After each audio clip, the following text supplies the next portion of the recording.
Today, we are facing an environmental and safety challenge that might seem trivial at first glance, but in reality poses a serious risk to both people and ecosystems across the UK. I am talking about the growing problem of aquatic plant overgrowth in our rivers and canals, especially the spread of duckweed and invasive species like floating pennywort. Let us begin by looking at the facts. Due to prolonged warm summers and decreasing water levels, rivers and canals in cities like London, Birmingham, and Boston are becoming choked with thick layers of floating plants. These layers, often described as a green carpet, are mainly composed of duckweed and azolla, plants that thrive in warm, slow-moving, nutrient-rich waters. Now, why is this happening? First, rising temperatures accelerate plant growth. Second, runoff from fertilized fields and urban streets feeds these aquatic weeds with nutrients.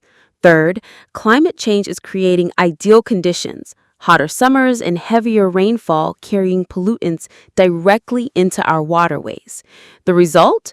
Vegetation that can double in size within days, forming dense mats that completely cover the water surface. But this isn't just a visual nuisance. From a distance, these green covers resemble grass or a solid surface.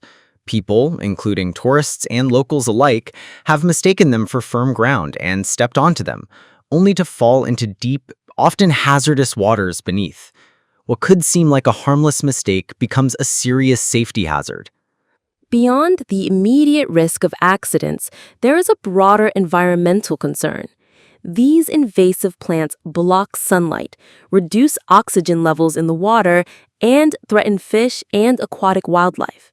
Dense mats of duckweed and floating pennywort disrupt the delicate ecological balance, suffocating native species and degrading water quality. And this problem isn't new.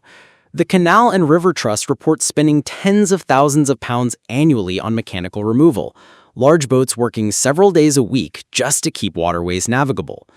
The Environment Agency has also stepped up its efforts battling invasive pennywort on rivers like the Wey. However, controlling this rapid growth remains a constant struggle. We must also recognize the social and economic impact. These plant blooms obstruct recreational activities such as boating, fishing, and rowing.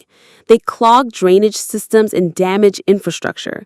The cost of controlling these weeds is rising year after year, draining both public funds and resources. So, what can we do? Effective management combines mechanical removal, chemical treatment, and biological control. But even more importantly, raising public awareness is crucial. Reporting sightings of invasive species, reducing pollution, and changing farming practices can all help prevent further spread. In conclusion, this is a challenge that concerns all of us. The green carpet on British rivers is a symptom of a deeper imbalance, a warning sign of how our actions impact the environment. It is a call to be vigilant, to respect our natural surroundings, and to take responsibility for protecting our waterways for future generations.